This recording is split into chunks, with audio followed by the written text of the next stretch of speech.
parler aujourd'hui de l'exil et des droits humains. Comment vous transmettre des récits que l'on entend peu, qui sont invisibles car souvent confisqués par la haine et la division? Comment vous informer sur un sujet très médiatisé mais mal traité? C'est ce que je vais tenter de faire dans cette émission. 1 heure chaque mois en compagnie d'invités pour aborder en profondeur l'immigration et les droits humains sous un nouveau angle. Bienvenue dans Exil d'une voix à l'autre. On démarre une nouvelle saison. Je suis Éléonore et je suis très heureuse de vous présenter ce rendez-vous mensuel. Aujourd'hui, nous plongeons dans l'histoire complexe et tourmentée de l'Afghanistan, un pays au cœur de guerre, d'occupation et de bouleversements politiques depuis plus de 4 décennies. De l'invasion soviétique en 1979 à la guerre civile qui a suivi, puis à la prise de pouvoir des talibans dans les années 90, l'Afghanistan a traversé de profondes crises. Après l'intervention des États-Unis en 2001, beaucoup avaient espéré un futur plus stable, mais la reprise du pouvoir par les talibans en août 2021 a plongé le pays dans l'incertitude. Les terres afghanes recèlent de gisements de minerais inexploités, dont du lithium, du cuivre et même de l'or, une découverte qui pourrait faire de ce pays l'un des principaux centres miniers du monde. Un pays qui reste pourtant comme une vallée de larmes. Aujourd'hui, les droits des femmes sont sévèrement réprimés et des millions d'Afghans sont contraints de fuir leur pays. Dans cette émission, Afghanistan, voix étouffée, exil forcé, nous allons explorer 2 aspects cruciaux de cette tragédie. La situation politique actuelle, marquée par la répression des femmes sous les nouveaux décrets des talibans, et la question des réfugiés. Et pour en discuter, j'ai le plaisir de recevoir 3 invités qui incarnent cette lutte et cette résistance. Sheila Nouri, bonjour, tu es militante des droits des femmes et présidente d'Afghanes de France. Bienvenue à toi. Merci à toi, Léonore. Et on a aussi en studio Shakiba Daoud, qui est artiste, comédienne et activiste pour les droits humains. Je suis très heureuse de t'accueillir également. Merci beaucoup, Éléonore. Et on aura en deuxième partie d'émission Mortaza Beboudi, qui est un journaliste exilé et qui nous rejoindra pour nous parler de la liberté de la presse et la liberté d'expression dont malheureusement il a été victime. Mais pour commencer, j'aimerais bien revenir avec toi, Shakiba, pour nous dire qu'est-ce qui s'est passé en cette fin août avec la loi qu'a proclamée les talibans qui comporte plusieurs 35 décrets. Est-ce que tu peux nous dire concrètement quelle est cette loi et comment ça impacte la vie des femmes afghanes? Alors, on peut dire déjà qu'en 3 ans, les talibans ont publié au moins 52 décrets instaurant un régime confiant les femmes dans l'isolement et dans l'oppression. Et ils ont condamné aux femmes à la maison en leur en leur prenant toute leur liberté. Dès leur arrivée, il y a eu l'interdiction d'aller à l'école, de travailler, de sortir à l'extérieur, de fréquenter les lieux publics, les bains publics, les parcs, tout. Et cette année, au mois d'août, les nouvelles décrets ont interdit les femmes de parler, de chanter et de dire ou déclamer des textes dans l'espace public, c'est-à-dire un effacement total de la femme de l'espace public. Et oui, c'était le 22 août dernier. Exactement. Elles sont même interdites de porter du maquillage, du parfum. Oui. Interdiction de chantier, tu viens de le dire. Et elles peuvent pas sortir sans faire apparaître leur visage. Exactement, tout à fait. Les talibans ont encore durci leur loi en tout cas, mais ça, en fait, ces lois étaient déjà en vigueur, ça a été pratiqué depuis le début de leur arrivée, mais aujourd'hui ce décret concrétise tout et c'est-à-dire que si les femmes ne obéissent pas à ces lois, elles vont être emprisonnées, arrêtées, verbalisées et elles sont obligées de payer des amendes ou les membres masculins de leur famille vont être emprisonnés et avoir de châtiments. Oui, parce que la première question qu'on se pose, c'est comment ces lois peuvent être appliquées concrètement. Sheila, est-ce que tu peux rebondir sur ce point-là? Oui, il y a la police des mœurs qui est bien ancrée en Afghanistan comme en Iran. C'est-à-dire que désormais, ils ont vraiment plein pouvoir. Il faut savoir que désormais, là, actuellement, plusieurs femmes, que ce soit à Kaboul ou à Herat, ont déjà reçu des PV. Donc on a envie de dire PV, c'est bien, c'est un montant à payer. Mais si elles continuent comme ça ne sera pas que des PV qu'elles recevront. Ça sera comme en Iran, des châtiments qui iront bien plus loin qu'un simple PV. Oui, d'ailleurs, la lapidation est revenue comme une pratique. Il faut savoir que la lapidation a toujours existé malheureusement en Afghanistan, dans les villages lointains. Lointains.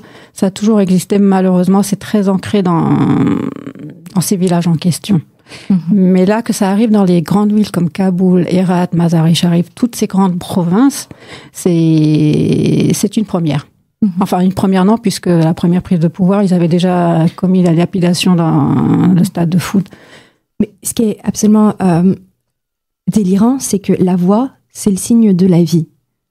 C'était la seule chose. Interdire aux femmes de chanter et de parler? C'est très simple. Parce que durant 3 ans de pouvoir, excuse-moi, non, je t'en prie, c'est normal. Durant 3 ans de pouvoir où les talibans, eh bien, ils ont remarqué que chaque fois qu'ils ont mis une loi en place avec tous les décrets qui en découlaient, l'Occident s'offusque quelques jours, voire quelques semaines. Puis après, l'Occident tourne la page de l'Afghanistan. On oublie. Et puis, on s'offusque plus, on s'habitue. Ils ont commencé avec l'interdiction des écoles jusqu'à tel âge. Bon, je vais même pas vous dire quel âge. Ensuite, ça a continué avec l'interdiction d'aller dans les salons de beauté. Ouais. Ils ont fermé les salons de beauté. Interdiction aux femmes tout court d'aller travailler. L'Occident s'est offusqué pareillement quelques jours. Et puis, les médias se sont dit, tiens, c'est une habitude. Ils vont s'arrêter là. Et écoutez, à un moment donné, ils ont dit, même cette nouvelle loi, là, ça fait de nouveau réagir tout le monde. Enfin, tout le monde, j'ai envie de dire, ça fait réagir la population civile française et occidentale. Et encore, je trouve que quand même, il y a un silence assourdissant, et on reviendra sur ce point un peu plus tard, mais... On est d'accord, parce que j'ai tendance à dire que les féministes ne sont pas au rendez-vous comme d'habitude, et je me fais taper sur les mains, mais c'est malheureux à dire, et c'est du concret, les féministes ne sont pas là. Ne sont pas là. Il faut savoir qu'une femme reste une femme, qu'elle soit afghane, iranienne, saoudienne, peu importe sa nationalité, ses origines, nous sommes toutes des sœurs. Et que si on fait des choix en tant que féministe de défendre que des femmes françaises, je suis désolée de dire, pour moi ça c'est pas du féminisme. Et justement, comment, en fait, moi la première question qui me vient, c'est comment ça se passe au quotidien pour ces femmes. Je rappelle que tu es présidente de l'association Afghane de France, donc tu es humanitaire. Est-ce que déjà tu peux nous présenter les missions de ton association et ce que tu fais sur le terrain pour ensuite comprendre ce que toi tu vois et les retours que tu as? Moi, avec mon association, nous faisons de l'humanitaire. En Afghanistan, pour l'instant, on fait que ça sur Kaboul. Parce que mon association a 3 ans d'existence, nous sommes toutes jeunes. Mais depuis 3 ans, nous faisons des distributions de produits alimentaires principalement aux femmes isolées avec enfants. Je dis bien principalement parce que je me dis les hommes ont quand même cette liberté d'aller se trouver un travail, même s'il n'y en a pas. Et ce qu'on voit, c'est que depuis 3 ans, on a une demande qui s'est multipliée par 3, 4. Et que les talibans n'ont pas compris que le problème de l'Afghanistan, ce n'était pas les femmes, c'est vraiment faire redémarrer l'économie, remettre tout le monde au travail, qu'on a un pays qui est extrêmement riche, le sous-sol est riche, les montagnes sont riches, on a tout ce qu'il faut pour s'en sortir. Et que malheureusement, tout ça a été vendu à nos pays voisins, bradé à nos pays voisins. À quel prix et pour qui va tout cet argent? Malheureusement pas pour le peuple. Et qu'il faut savoir que les talibans sont soutenus financièrement toujours par les Américains, 40 millions par semaine. 80 millions par semaine, je crois. 40 millions par semaine. Ok, pardon. 21 milliards depuis 3 ans. Et j'ai envie de vous dire, moi, en tant qu'humanitaire, je vois ce qui se passe depuis 3 ans. Et pourtant, 80% de la population est au chômage. J'ai envie de dire même 90%, vous êtes bien gentil. Il faut augmenter le chiffre. Plus de 80%, parce que moi, je vois que en tant qu'humanitaire, j'ai tous les retours qu'il faut. C'est catastrophique. Les femmes, c'est du 100%, on va dire. Non, pas 100%, parce qu'il y a quand même un petit pourcentage qui est autorisé quand même à travailler. Mais où sont passés ces 21 milliards que les talibans ont reçus? En tant qu'humanitaire, moi, j'attends une réponse. Ton association impacte combien de femmes sur place? Une 30aine de femmes par mois. Ce n'est rien, c'est une petite goutte d'eau, mais qu'est-ce que ça fait du bien de faire partir de cette petite goutte d'eau. 30 femmes, ça englobe une famille parce qu'elles ont toutes en moyenne, on va dire 6 enfants. Il y en a qui ont beaucoup plus, d'autres qui ont 5, mais bon, en général, ce sont de grandes familles. Et ce sont des femmes qui sont veuves, en général, sont veuves ou elles ont des maris qui sont vieux. Ok, mais comment tu arrives à travailler sur place? Quels sont tes relais pour arriver en fait à faire ton travail? N'es-tu pas bloqué? Pour l'instant, nous ne sommes pas bloqués. On a eu des problèmes au départ, parce que j'ai mon propre relais.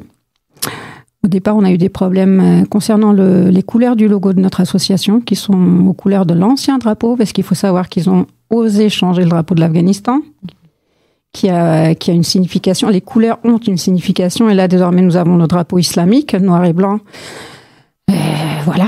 Donc, pour ça, on a eu des problèmes. Au départ, on va lâcher du lest, on va changer de couleur. Après, j'ai dit non. Ça reste l'Afghanistan. On ne peut pas effacer l'histoire de l'Afghanistan. Ce nouveau drapeau, c'est leur drapeau, c'est pas le mien. C'est pas le drapeau du peuple afghan. C'est leur choix, c'est tout. Ensuite, on a eu d'autres problèmes parce que voilà, on nous a demandé de changer de nom d'Afghan de France parce que ce n'était pas afghan, parce qu'il y avait le mot France. Pour l'instant, je tiens tête, mais il va falloir qu'on est obligé de changer. Mais quels sont les retours des femmes avec qui tu travailles sur place depuis cette nouvelle loi qui date du 22 août? Là, depuis le 22 août, j'ai beaucoup de messages et les femmes sont dans un état psychologique catastrophique, ce qui est tout à fait normal. Désormais, tu te rends compte, on ne sort pas, on fait comment? On nous a interdit de travailler, on nous a interdit d'étudier, on nous a interdit de sortir sans un mahram, donc sans un chaperon. Maintenant, on nous interdit de parler. Mais c'est quoi la prochaine étape? À Kaboul, les gens disent désormais, enfin les femmes principalement, disent que la prochaine étape, c'est interdiction formelle de sortir. Là, pour l'instant, elles sont quand même autorisées à sortir avec un mahram, mais bientôt, ça sera interdiction formelle de sortir tout court. Ça sera qu'aux messieurs de sortir. Mais les femmes, en général, il faut savoir qu'il y a une grande majorité de femmes qui sont veuves en Afghanistan. Parce que quand les talibans ont pris le pouvoir, ils ont tué beaucoup de soldats. Parce que ça, l'Occident ne sait pas, c'est qu'on accuse tout le temps l'armée, mais il faut savoir qu'il y a eu beaucoup de fusillades. Ouais. Ils ont dit à l'armée de se rendre, ce qu'ils ont fait malheureusement. Ils étaient bien obligés, puisque c'est un compromis de la fameuse signature de Doha.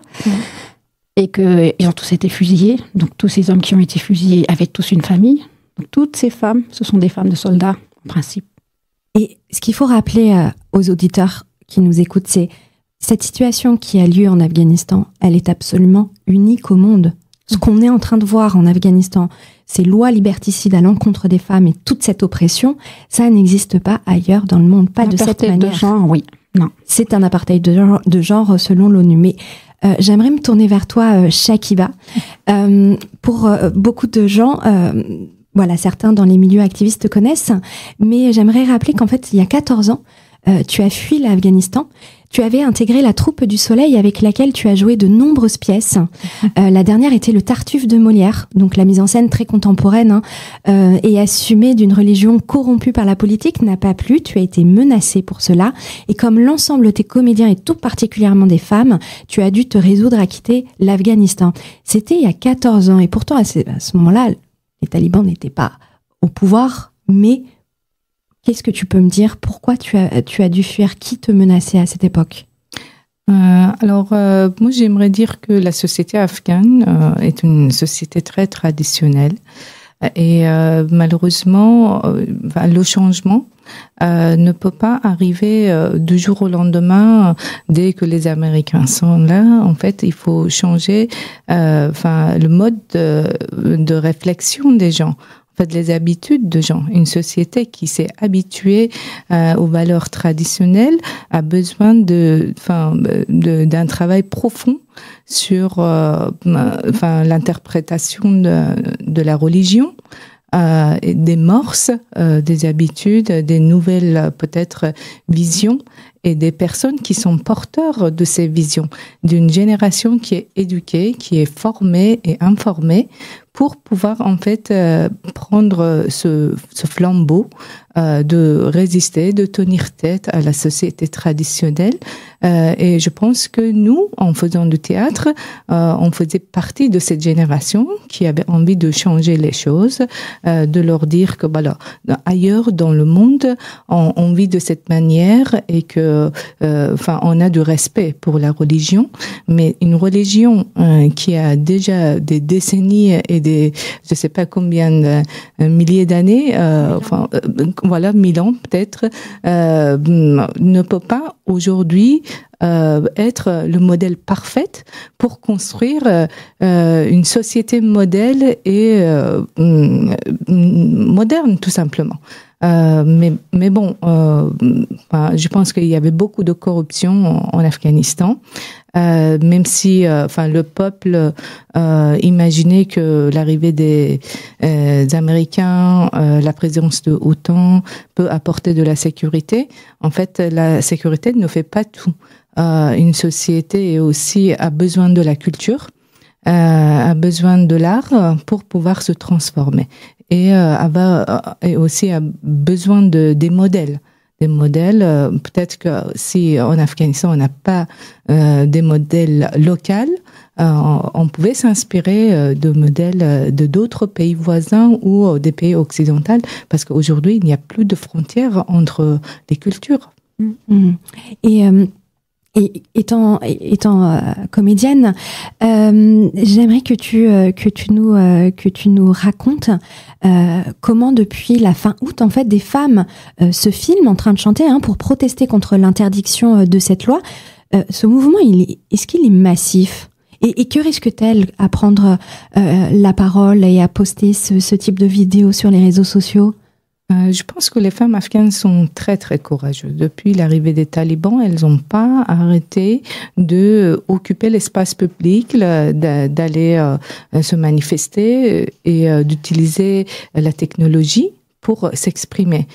Peut-être que ici, on n'est pas face au même enjeu dont les femmes afghanes vivent avec en Afghanistan.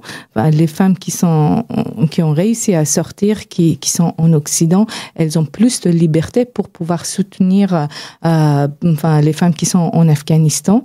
Il y en a beaucoup qui sont dans les pays voisins comme l'Iran ou le Pakistan, mais quand même il y a beaucoup de groupes qui s'est formé dans le pays avec les femmes résistantes. Elles ont pris le risque de se filmer, de protester à l'extérieur, et ça au prix de leur liberté, de leur vie, parce que quand même il y a eu beaucoup d'arrestations, beaucoup d'emprisonnements, beaucoup de viols. Est-ce qu'on a des chiffres sur ça ? Est-ce que c'est documenté ? Pas encore. Mais il faut savoir que là, les talibans payent des femmes pour justement suivre toutes celles qui vont à l'encontre de cette loi. Oui, sur les Instagram, pour voir toutes celles qui vont à l'encontre de cette loi, qui se postent en train de chanter. Cyberarmée. Voilà. Ils sont très... C'est pas les mêmes talibans des années 80. Pendant 20 ans, ils se sont très bien formés. Oui. Pas dans de bonne manière, on va dire. Oui. Ils sont très, très bien formés pour tout ce qui est technologie, réseaux sociaux. Ils sont très, très au point. Et donc, penses-tu, Shakiba, que cette forme de résistance, est-ce qu'elle peut avoir, elle peut amener à un changement? Est-ce que c'est une forme de résistance qui peut aboutir à un changement de la société? Est-ce que ces Afghanes, malgré toute l'oppression, en faisant ce type d'acte, a une chance de pouvoir faire changer les choses? En fait, je pense que on essaye d'utiliser tous les moyens pour pouvoir communiquer avec le monde extérieur. C'est-à-dire porter notre voix jusqu'à ici en France, jusqu'à les pays voisins, les pays occidentaux, pour pouvoir trouver des alliés. Au moins d'autres femmes, des militantes de droits des hommes, de l'homme, pour qu'ils puissent en fait il y a des pressions sur les Nations Unies afin qu'il y ait d'autres embargos, des moyens stratégiques et politiques et changer la situation en Afghanistan. Je ne sais pas si les femmes seules pourront changer la situation en Afghanistan, mais je suis sûre et certain qu'une alliance avec les hommes est nécessaire, hommes et femmes, convaincus de récupérer l'Afghanistan, en tout cas, si je puisse dire, en tout cas. Mais je sais que pour l'instant, aucune intervention armée n'est soutenue de la part des Nations Unies.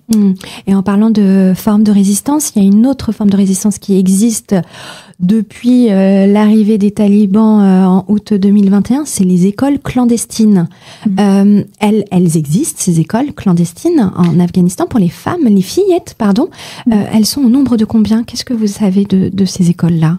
Justement, elles sont clandestines, donc on n'a pas de chiffre exact, ce qui est normal. Parce que c'est ce que je vous dis, tout le monde les réseaux sont surveillés. Donc si on commence à sortir des chiffres, je pense qu'ils vont aller fouiller de fond en comble l'Afghanistan. Donc il faut éviter de donner des chiffres. Oui. Mais bravo à toutes ces associations et ONG qui arrivent quand même à faire en sorte qu'une petite partie, parce que c'est pas énorme malgré tout, qui arrivent à quand même leur donner une éducation. Parce que là, c'est déjà 3 ans de trop de perdu pour ces jeunes filles. Les petites filles encore, on va dire, elles peuvent étudier, on va dire, jusqu'à 12 ans. Mais 12 ans, c'est des madrasas, excuse-moi. Oui. C'est pas l'école traditionnelle, c'est l'école coranique.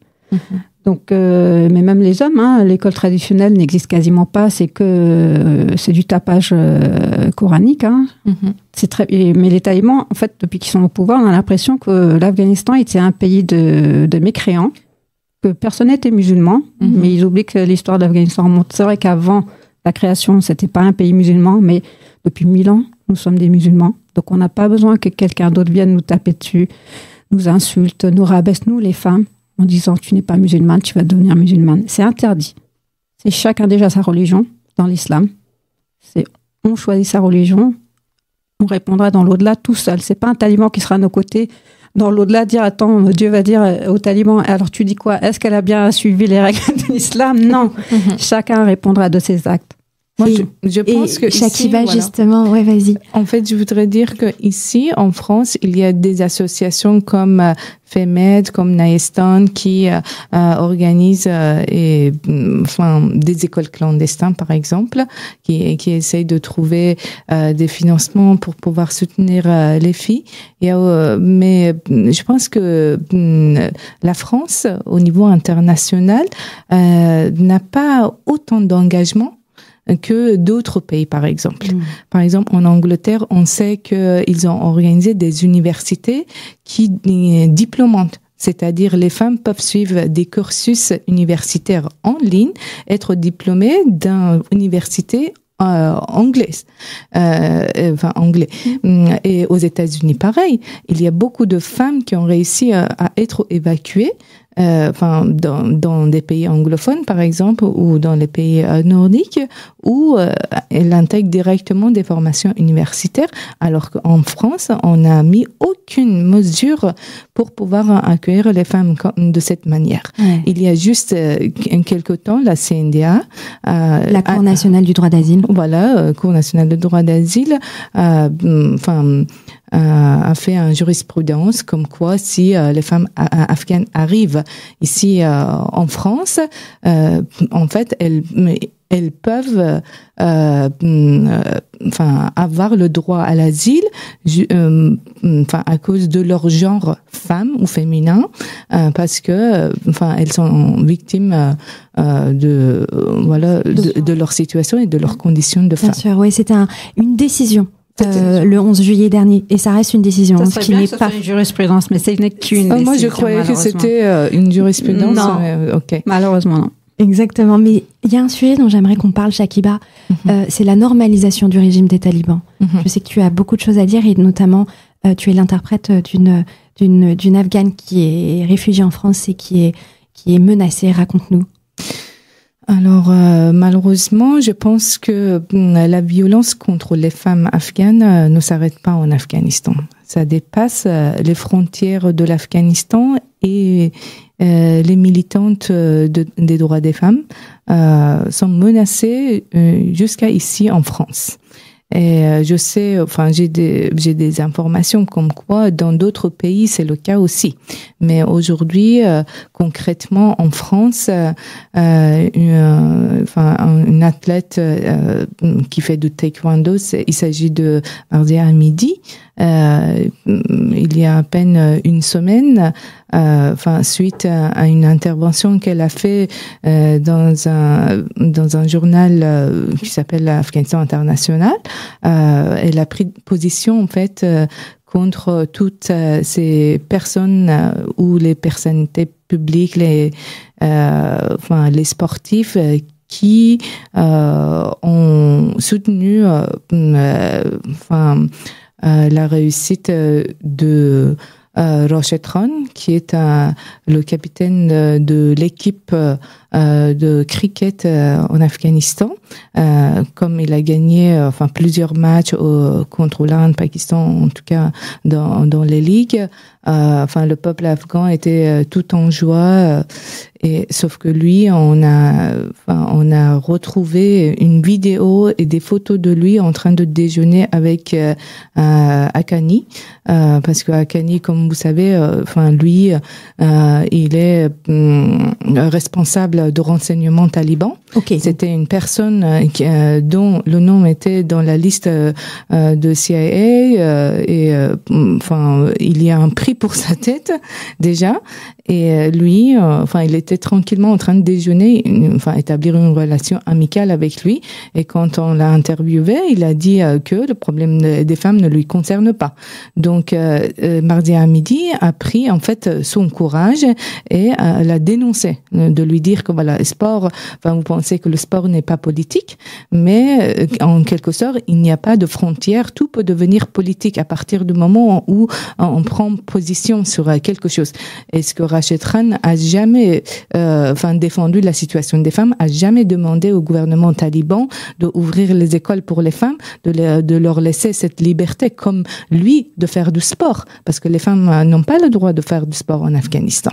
Donc, et suite à cette intervention, elle a reçu des milliers et des milliers de menaces. Je pense qu'une personne, ou je ne sais pas, un groupe de personnes en tout cas, a diffusé son numéro de téléphone sur des réseaux sociaux et en une journée, je pense qu'elle a reçu des milliers de messages, des dick pics et de menaces de viol. Et aujourd'hui, elle est en train de poursuivre cette affaire pour montrer que voilà, même si on est en France, de déménager. Oui, elle était obligée de déménager et en sachant que voilà, il y a un grand nombre de ces personnes qui l'ont menacée vivent en France. C'est-à-dire que on pensait que le talibanisme, parce que c'est une idéologie, et s'arrête que en Afghanistan, sauf que non. Ici en France aussi, nous avons des personnes, en tout cas d'origine afghane, plupart du temps de milieux ruraux, qui sont pro en fait idéologie taliban et qui osent menacer une femme afghane en France via le cyberharcèlement. Voilà, via un cyberharcèlement, en lui disant qu'on connaît ton adresse, on sait te trouver où que tu sois, on va venir te tuer et t'égorger. Voilà. Elle a déposé plainte, oui, c'est ce que tu me disais. Oui. Ok. Mais il faut imaginer à quel point elle peut être inquiète. En fait, rien ne peut l'assurer parce que la communauté, en tout cas les hommes afghans, ne font rien pour que nous nous sentons en sécurité ici et le patriarcat nous suit. Et juste pour préciser, son histoire est absolument terrible, mais elle n'a pas pu participer au JO de Paris parce qu'elle a eu plusieurs blessures. Donc elle n'a pas pu participer au JO de Paris. Mais dans cette idée de la normalisation du régime des talibans, c'est cette impunité que tu racontes à l'extérieur des frontières d'Afghanistan qui a lieu. Mais c'est aussi une autre forme de normalisation qui passe par le tourisme, par exemple. Qu'est-ce que tu peux me dire sur ça ? Je pense que depuis 3 ans, il y a beaucoup de gens qui étaient fatigués de la guerre en Afghanistan, de l'insécurité. Ils ont préféré oublier et mettre de côté complètement leur mémoire historique. Et de pardonner peut-être les talibans. Parce que, en fait, s'il y avait la guerre en Afghanistan, il ne faut pas oublier que c'était à cause des talibans. Pendant 20 ans, je dis 30 ans, parce que, il y a eu, ça a commencé dans les années 90. En fait, de dire que, voilà, aujourd'hui, il n'y a pas de guerre en Afghanistan, on fait la paix. Et c'est pour ça, on va essayer de faire l'apologie de talibans, poster des messages comme quoi l'Afghanistan est en paix, c'est calme, c'est parfait. Il faudrait que tout le monde rentre. Il y a eu beaucoup de touristes, des journalistes étrangers qui sont partis en Afghanistan. Il y a des sites historiques qui sont interdits aux femmes afghanes, aux Afghans, mais ouverts pour les touristes étrangers pour qu'ils fassent la promotion des talibans. C'est ce que j'appelle la normalisation, c'est-à-dire ce phénomène des réseaux sociaux,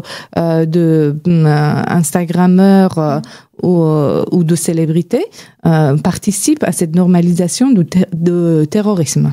Oui, et justement, quand on parlera aussi de la normalisation qui passe par le silence de la communauté internationale, et on reviendra sur ce point-là en deuxième partie d'émission. On accueillera Mortaza Beboudi qui nous rejoindra après une petite pause musicale. Et donc, je vous invite et je vous laisse en compagnie de Sonita Alizadeh avec le titre « You Killed God ».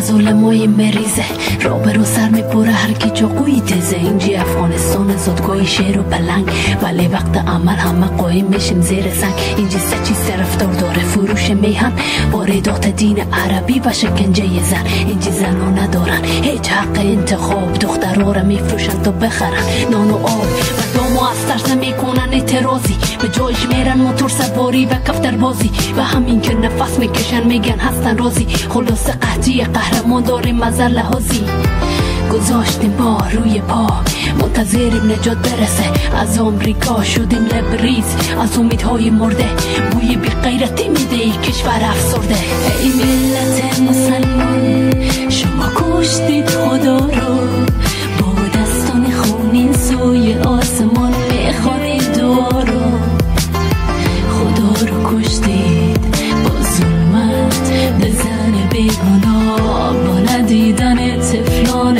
گرسنه بی سرپناه خدا رو کشتید با الله اکبر گفتنا با پرستش جهل با عبس انسان دانا خدا رو کشتند طالبان و باز پشت سر قاتلان خدا میخوانیم نماز خدا رو کشتند خدا رو کشتند خدا رو کشتند خدا رو کشتند خدا رو کشتند خدا رو کشتند خدا رو کشتند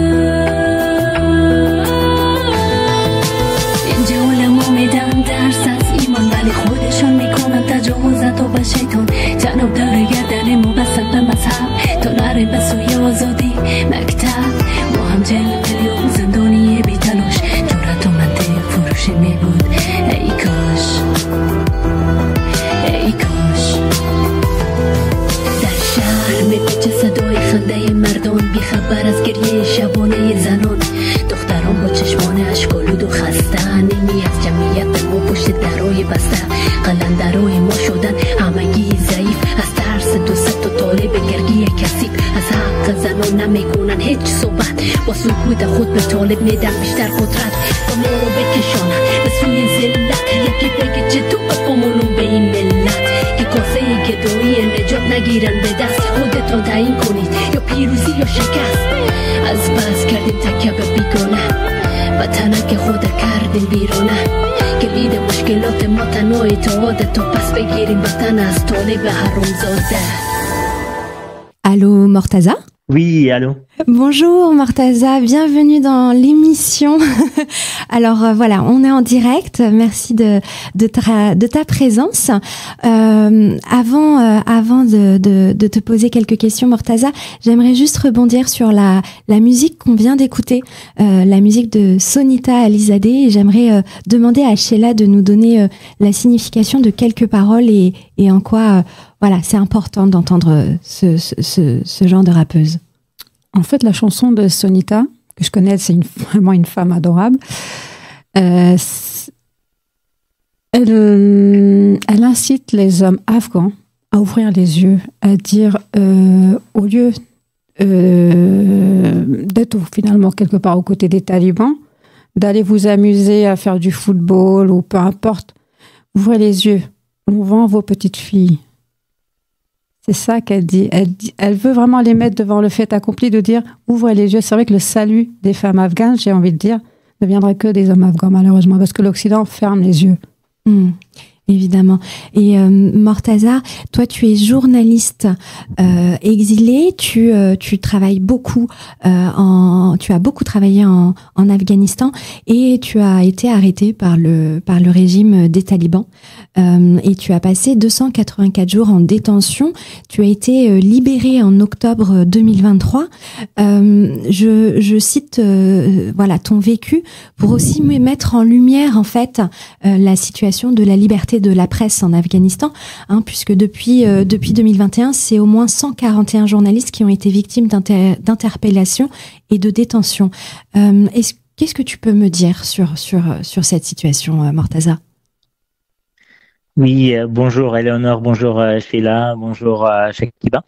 Donc depuis le retour des talibans il y a 3 ans déjà, en fait, la liberté de la presse en Afghanistan a été gravement compromise et aujourd'hui, en fait, déjà pendant, j'étais là en Afghanistan juste avant l'arrivée des talibans pendant 3 mois et demi. Donc avant l'arrivée des talibans, le pays possédait un paysage médiatique assez dynamique, malgré une situation fragile, des attentats, on voyait bien, des attentats par les talibans, à la fois le groupe Daesh.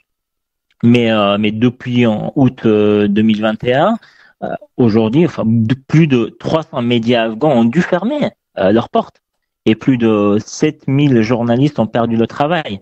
Bien qu'aujourd'hui, en fait, on parle aussi beaucoup de femmes.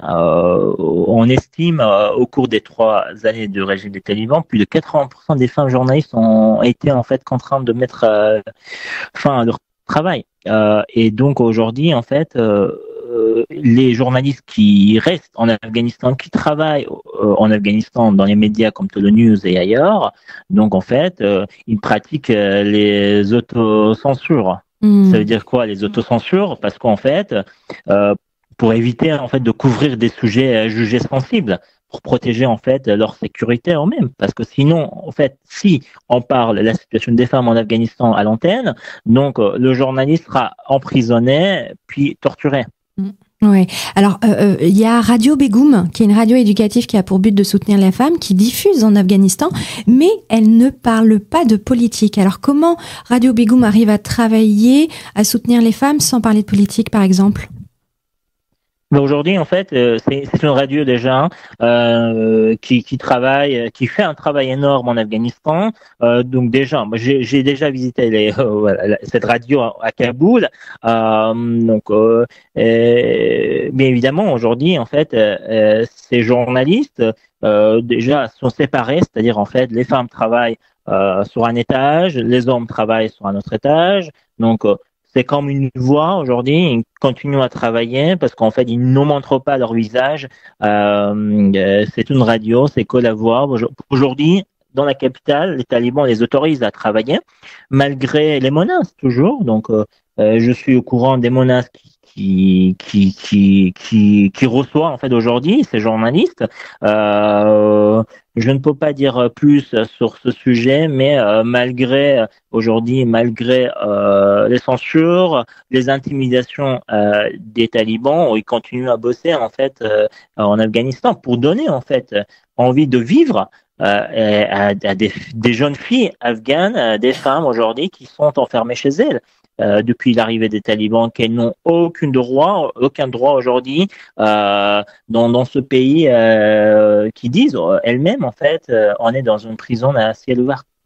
Oui, et justement, on peut se demander, mais les journalistes afghans, comment peuvent-ils arriver à continuer de documenter ce qui se passe, et en même temps, tu me dis si j'ai tort, mais j'ai l'impression qu'il y a beaucoup de journalistes étrangers qui ont accès à l'Afghanistan et qui peuvent rentrer librement. Non, pas du tout. En fait, depuis 2023, déjà en fait, les restrictions imposées par les talibans rendent difficile le maintien d'un journalisme indépendant aujourd'hui en Afghanistan. Donc aujourd'hui, il n'y a aucun média indépendant en Afghanistan qui peuvent parler en fait de la réalité d'Afghanistan.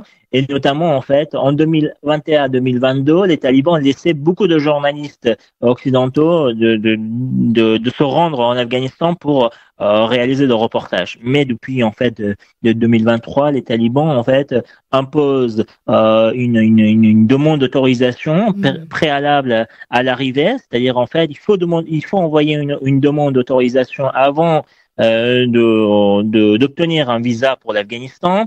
Et donc cette autorisation est vérifiée, validée par le ministère des Affaires étrangères taliban. C'est-à-dire en fait, la personne qui demande une autorisation de tournage en Afghanistan, il sera validé. Déjà en fait, son profil sera vérifié sur les réseaux sociaux, étudié. Donc je connais la personne qui valide, qui surveille les journalistes occidentaux, notamment les journalistes français. Donc, la plupart des journalistes français ont vu leur visa, demande d'autorisation refusée par les talibans. Parce qu'en fait, les talibans font des recherches, ils sont connectés sur les réseaux sociaux, notamment Twitter, ils regardent le profil du journaliste, la journaliste, puis après, en fait, ils donnent ou pas l'autorisation. Donc, en fait, notamment aujourd'hui, on a très peu de journalistes en fait en Afghanistan qui peuvent toujours y aller. Ils sont très rares aujourd'hui. Moi, il y a peut-être une ou deux françaises qui peuvent toujours y aller en Afghanistan, mais ils font un travail, peut-être un travail photographique. Ils ne sont pas journalistes. Soit en fait, ils sont des journalistes locales comme qui peuvent toujours aller en Afghanistan et retourner en France ou ailleurs. Ouais, et te concernant, comment tu peux continuer à faire ton travail désormais ? Aujourd'hui, ce qu'on peut faire, c'est contacter en fait nos sources en Afghanistan, à Kaboul ou ailleurs, demander bien sûr, parce que nous déjà, il nous faut protéger nos sources en tant que journaliste ici en sécurité en France. Donc nous, on contacte nos sources en Afghanistan pour en fait avoir de l'information et puis après en fait le diffuser ici en France. Donc c'est très difficile déjà, mais on peut quand même arriver à les contacter par téléphone, par les messageries sécurisées sur Signal ou parfois WhatsApp, demander des images parfois ou des informations sur la situation d'aujourd'hui d'Afghanistan et puis ensuite les diffuser ici en France. Donc c'est difficile, mais on peut faire ça. Mais malheureusement aujourd'hui, avec les médias occidentaux ne veulent plus parler d'Afghanistan parce qu'en fait, d'un conflit à l'autre, on oublie. Aujourd'hui, on parle notamment d'Israël, Gaza, le conflit. On a oublié notamment les femmes afghanes, ce qui rend en fait aujourd'hui on donne en fait une voix, pas vraiment une voix, mais aux talibans, ils se disent, vous voyez, nous, on peut tout faire aux femmes afghanes et personne ne nous dit rien. De toute façon, il n'y a pas de médias sur place. Les médias occidentaux ne peuvent pas faire le déplacement pour aller faire un reportage en Afghanistan. Donc, c'est-à-dire, en fait, on a abandonné les Afghans aux mains des talibans. Déjà, l'Occident est parti, en août 2021, l'Occident a abandonné l'Afghanistan, les Américains ont abandonné les femmes afghanes, alors qu'en fait, pouvaient éviter en fait le retour des talibans. Oui, et puis on peut aussi parler de la réaction de la communauté internationale qui se résume à pas grand-chose en fait. Et j'aimerais bien citer un extrait d'une tribune écrite par Atik Raimi, qui est romancier et réalisateur franco-afghan, qui a écrit dans Libération il y a quelques jours un texte très très fort. Et j'en cite juste quelques lignes et après, Mortaza, je te redonne la parole. Il dit « J'en ai assez de cette mascarade, de ce cirque diplomatique où les Nations Unies jouent au con avec les talibans. Quel est leur ignoble plan? Discuter de la couleur des tchadors pendant que les femmes, nos mères, nos sœurs, nos filles se font enterrer vivantes sous leurs lois de merde. Quel spectacle pitoyable. On en est là, à regarder des tyrans dicter leurs lois pendant que le monde détourne les yeux. » Qu'est-ce que toi, en tant que journaliste, tu peux me dire sur le silence médiatique? Aujourd'hui, en fait, depuis même un mois avant l'arrivée des talibans en juillet 2021, on était déjà au courant qu'en fait, Kaboul allait tomber. L'ambassadeur de France m'a contacté, Mortaza, il faut que vous partiez parce que là, on est en train d'évacuer nos personnels de Kaboul, nos collègues, parce que Kaboul va tomber aux mains des talibans. Donc, il savait déjà qu'en fait, Kaboul allait tomber. Donc, il pouvait éviter, bien sûr, avant. Donc, en fait, la décision prise par les Américains, donc ils ont joué comme Atik Raimi disait, en fait, comme le con, à suivre les Américains, les Occidentaux, je dis les pays européens, et puis voilà, c'est comme donc en fait, Kaboul est tombé. Aujourd'hui, l'ONU en train de montrer que on demande toujours avec la diplomatie en publiant des articles, des rapports qui servent à rien. En menaçant les talibans, en dire vous voyez, vous êtes en train de fermer les femmes afghanes, là on vous alerte. Alerter comment? Vous êtes en train de financer les talibans. Toutes les semaines, ils reçoivent de l'argent, du liquide de la part des Nations Unies, de la communauté internationale. Et donc, en fait, il n'y a pas de censure, si vous voulez. Il n'y a pas de censure de la part de la communauté internationale. Il n'y a pas de censure de la part des Nations Unies. Donc, en fait, on aide les talibans et à la fin, on les alerte en disant que c'est pas bien ce que vous faites aux femmes afghanes. Ouais. Et puis on parle de l'ONU qui dénonce un apartheid de genre, mais qui se retrouve à la table des négociations avec les talibans à Doha et qui accepte qu'il n'y ait pas de femmes autour de ces tables de négociation. Donc il y a le deux poids deux mesures. Oui. Et pour parler de, comme tu le rappelais très très bien, sur la liberté de la presse qui n'existe plus en Afghanistan, je pense qu'il est important de rappeler aussi qu'il faut soutenir les journalistes afghans en exil qui continuent d'essayer de faire vivre l'histoire et de porter des voix afghanes à travers des journaux indépendants, des médias indépendants. Et donc j'invite tous les auditeurs à se renseigner pour soutenir ces journalistes-là. Et quand on parle de l'exil, on parle aussi beaucoup des réfugiés qui fuient évidemment l'Afghanistan pour essayer d'avoir un avenir meilleur et j'aimerais rapidement Mortaza avant de faire parler Sheila et Shakiba pour terminer cette émission que tu nous parles des retours forcés depuis le Pakistan et l'Iran puisque c'est un sujet sur lequel tu as travaillé et que tu connais très bien. Bon, déjà, en fait, la France et les pays européens ont abandonné, en fait, leurs interprètes, leurs travailleurs, en fait, qui travaillaient déjà pour les ambassades, pour les Européens, en fait, les abandonner, leurs collègues, en fait, dans ces pays, en Iran et en Afghanistan. La France et les pays européens ont abandonné les journalistes afghanes et afghans qui se trouvent, en fait, aujourd'hui, dans ces pays limitrophes, en Iran et au Pakistan. Aujourd'hui, l'Iran expulse 5000 par jour, 5000 Afghans par jour renvoyés en Afghanistan alors qu'ils risquent leur vie. La plupart sont qui font partie de la minorité persécutée, les Hazaras, qui risquent vraiment leur vie aujourd'hui en Afghanistan. Dans chaque cellule, il y a une ou deux personnes Hazaras. Je peux dire ça, en Afghanistan sous les talibans. Donc, en fait, vraiment, il y a un grand risque pour ces personnes réfugiées qui sont aujourd'hui, en fait, au Pakistan et en Iran. Ils sont à la fois maltraités par ces régimes, Et donc en fait, attendant un visa de la part de la France, moi j'en connais plusieurs. Une consort qui attend depuis 1 an son visa au Pakistan, alors qu'en fait on a la lettre du Premier ministre à l'époque en 2021 qui demandait à la ministre des Affaires étrangères l'évacuation de ces journalistes, alors qu'en fait on attend toujours en fait son visa. Et elle est dans une situation terrible, catastrophique dans ce pays qui n'est pas son pays, toute seule. Donc en fait, c'est terrible tout ce qui se passe aujourd'hui dans ces pays, notamment en Iran. Ces réfugiés sont enfermés, expulsés par les frontières, parfois même torturés, frappés par des soldats iraniens à la frontière pour qu'ils ne reviennent pas en fait vers l'Iran. Et la même chose aussi côté pakistanais.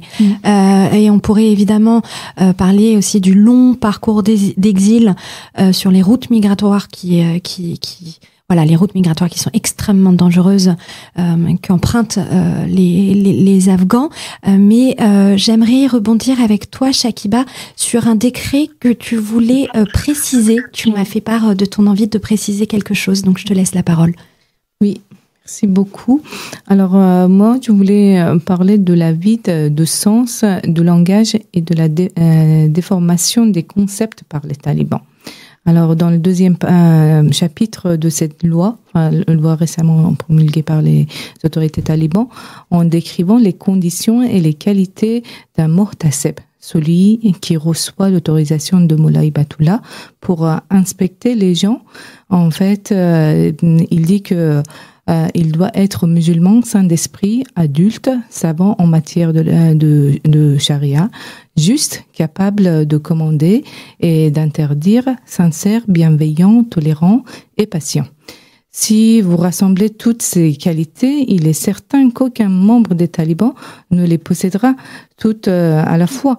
Car la justice, la patience, la bienveillance, la raison et la capacité à distinguer et respecter le bien et le mal sont des vertus qu'on ne peut pas espérer trouver chez les talibans.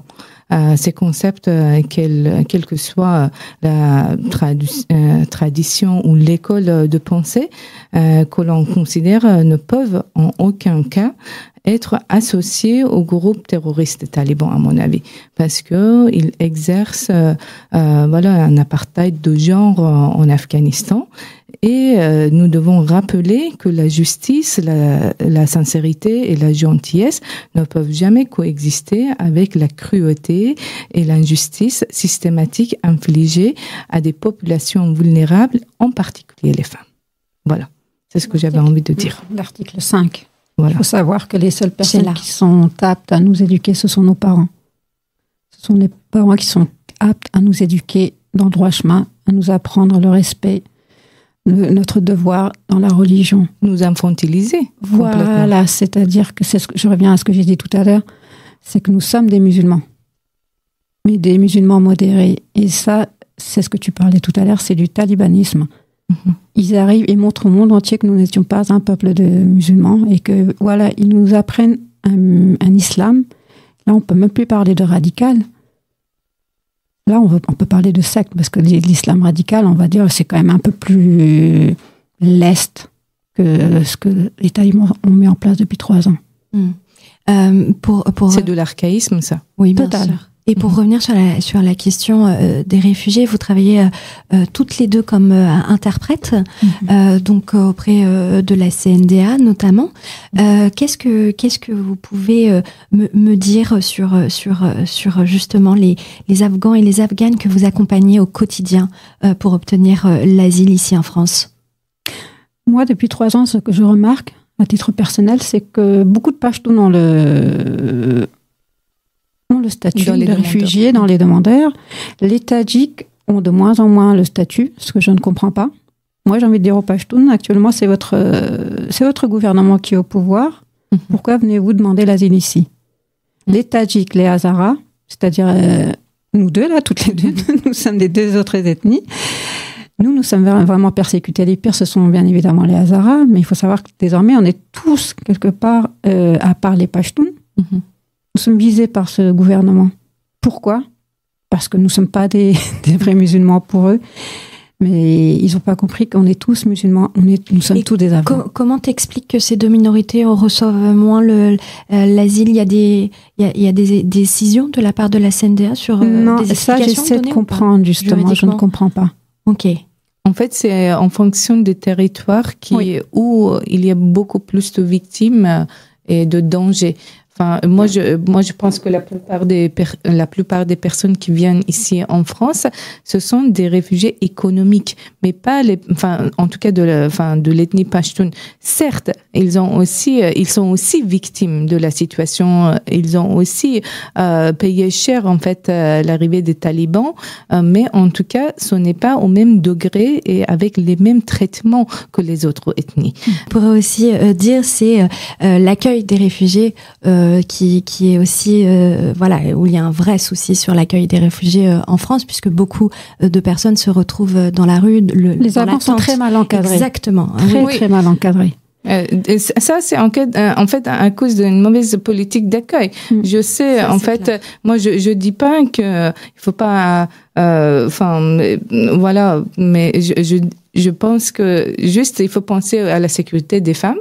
Et essayer de comprendre qu'il y a beaucoup de femmes afghanes qui arrivent aussi, qui sont immédiatement condamnées à l'isolement, c'est-à-dire elles sont rapatriées en regroupement familial, mais tout de suite au bout de 2 mois après leur arrivée enceinte et à la maison, sans avoir appris la langue française, sans se construire aucun réseau et d'amis. Donc il faut penser à ces femmes-là. Bien sûr. Avant les hommes. Et on arrive sur la fin de l'émission et je voudrais juste donner la parole à Mortaza pour conclure et terminer cette émission et vous remercier tous. Merci Mortaza. Est-ce que tu as une dernière chose à rajouter? Oui, en fait, il y a beaucoup de gens qui nous demandent comment on peut faire, comment on peut aider les Afghanes et les Afghans. Donc, ce qu'on peut faire aujourd'hui depuis la France, c'est en fait manifester contre ce régime, aider notamment les réfugiés afghanes et afghans. D'abord parce qu'en fait, on ne peut pas comprendre la réalité sans les voix locales. Il faut les entendre d'abord pour mieux accueillir. Donc, il faut entendre leur récit pour mieux accueillir ces personnes qui se trouvent aujourd'hui malheureusement dans les rues de Paris, en France, à Paris, dans les campements où ça consiste un énorme travail pour les donner en fait un toit, les héberger temporairement, mais on a chez nous, une chambre libre, on peut les accueillir pendant 1 mois, même 1 semaine, parce qu'en fait, ce qu'ils ont besoin, c'est un toit pour se retrouver en sécurité et apprendre la langue.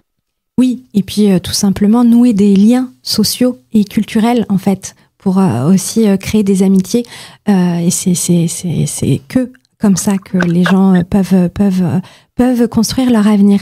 Merci Mortaza d'avoir participé à cette émission. C'était un plaisir et je te souhaite une excellente soirée. À bientôt, Mortaza. Merci à vous. Merci beaucoup. Merci. Au revoir. Et on est sur la fin et je me tourne vers toi, Shakiba, pour te remercier infiniment. On peut te suivre sur les réseaux si on veut. D'ailleurs, juste une dernière chose, tu peux nous parler en 15 secondes de la manifestation que tu organises samedi pour les Afghanes. Oui, bien sûr. Enfin, pour pouvoir soutenir les femmes afghanes qui ont monté leur voix sur les réseaux sociaux, en fait, on a décidé de faire appel à la société française, les militantes, les féministes, de nous retrouver le samedi 14 à 10h sur les marches de l'Opéra Bastille pour chanter ensemble l'hymne des femmes. Eh ben génial, le rendez-vous est pris. Rendez-vous samedi 14h. Nous y serons. Merci Sheila. On peut soutenir ton association afghane de France. Oui. Voilà, tu es sur les réseaux sociaux et j'invite tous les auditeurs à aller découvrir ton association également. Je vous remercie de nous avoir écoutés pour cette émission absolument passionnante sur la situation politique en Afghanistan et on se retrouve le mois prochain pour une autre émission, la 2e de cette nouvelle saison qui va concerner le Soudan. À très bientôt. Au revoir.